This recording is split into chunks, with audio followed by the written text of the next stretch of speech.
Hello friends, I'm doing my first Jester King review. It is their Witchmaker Farmhouse Rye IPA. This is one of their more often brewed beers, I guess, because they have like a bajillion different ones. So I thought it was worth doing a review because this is actually available now to buy at certain places in the Boston area. It's 5.9% alcohol, at least this batch. This is the batch from, it's batch 17, May 4th of 2017. And as you can see, I opened and had some yesterday. I liked it. I thought it deserved doing a review.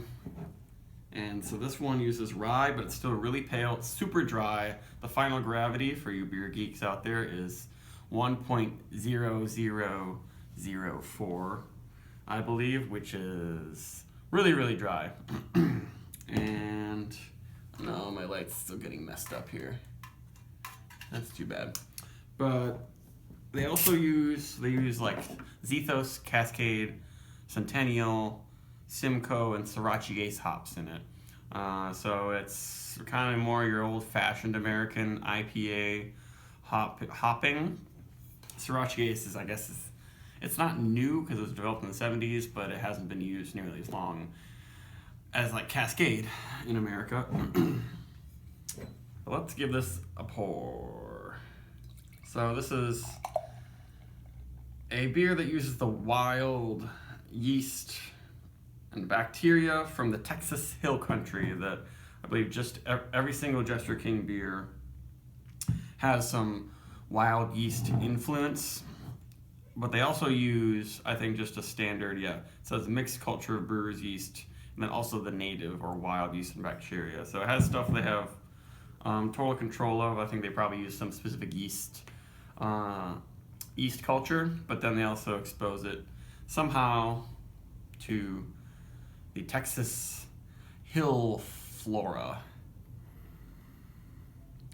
And this one smells very piney and lemony and citrus zesty with a little bit of funk.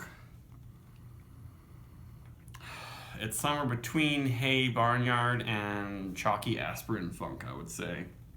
But what's really cool is, like, look at that head. The head is beautiful, soapy, it sticks around for a long time, but it doesn't have intense, really fast rising bubbles like a lot of these Brett conditioned beers do. So it's got the controlled carbonation, but it still manages to generate this head, which tells me that they really know exactly what they're doing in Jester King with creating these beers.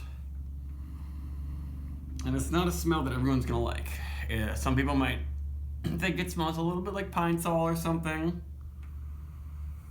with that lemony, piney sort of thing happening, and the chalkiness makes you think a little bit of like medicinal or almost like cleaning supply type stuff happening.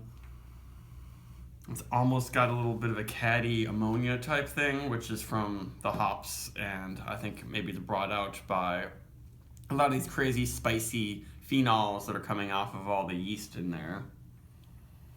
And the phenols are the things that can be really, really, medicinal. Like, I'm not getting a lot of really fruity esters in this. It might be in part because it's so dry and it's pretty hoppy and bitter. There's just like a really distant sort of runts, aroma, like banana runts almost, but it's not your ripe banana bread type thing you get from like a Hefeweizen at all. It's not that. It's, I guess, somewhere between there and a Saison yeast. But it doesn't smell exactly like a Saison to me. It has some elements of that, but I bet like after a year of this being in the bottle, it would totally lose that. This one is 6 months old. I guess 6 months? No, it's actually, 6 months. No, 7 months. Yeah, May to December. But there's also some rosy aromas going on. It smells like Smarties, but definitely quite hoppy. It's up there in like the Brett IPA category, I would say, almost.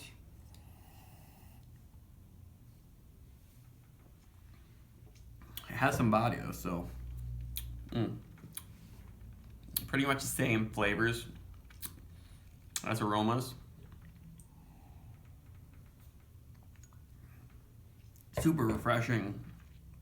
Really cuts through the palate. This would be a great beer to have with some funky cheese. It's funky, greasy cheese, especially like some aged soft goat cheeses, like Humboldt Fog, which I'm about to eat and have with this. I think would pair really well. But this would actually go well with a lot of roasted meats and grilled meats too, I think.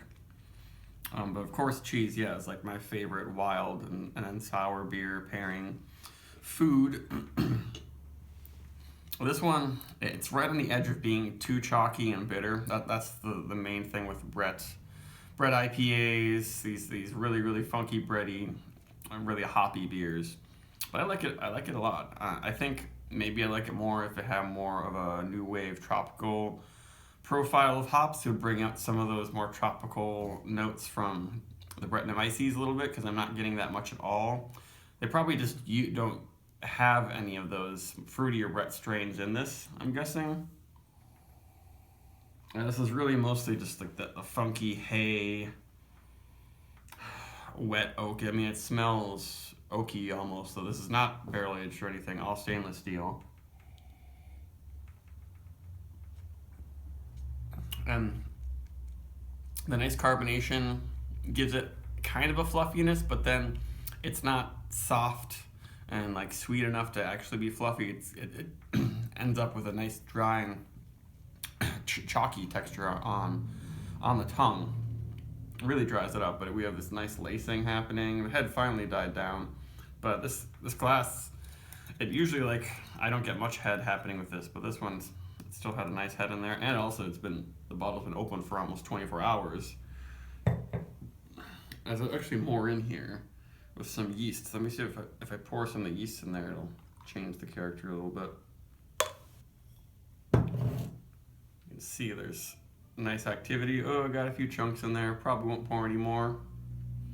But most of the bottle stayed really clear. It's just like a really high quality Belgian bottle conditioned beer where they know how to make all the yeast, stick on the bottom but not form big chunks and immediately, get pushed up into the beer when you open it.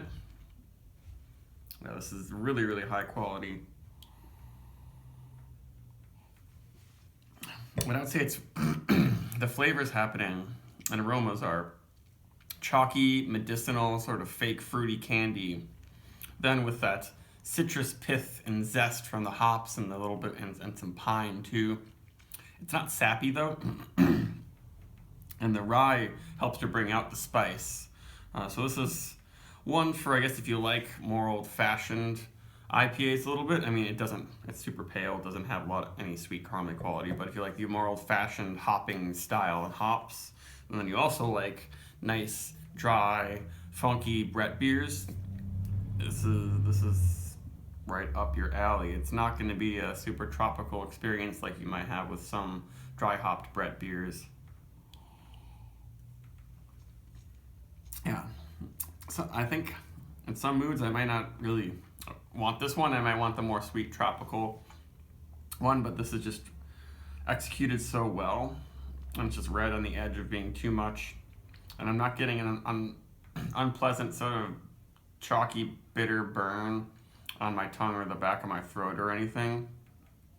It's just like a nice bracing right on the edge, super dry, refreshing beer that's I would highly recommend it, especially for the price of $13.99. There's not a lot of other beers out there being done with this complexity, and this much going on, and all this stuff. Like, I've had a lot of Brett IPAs that I was kind of disappointed with over the past year.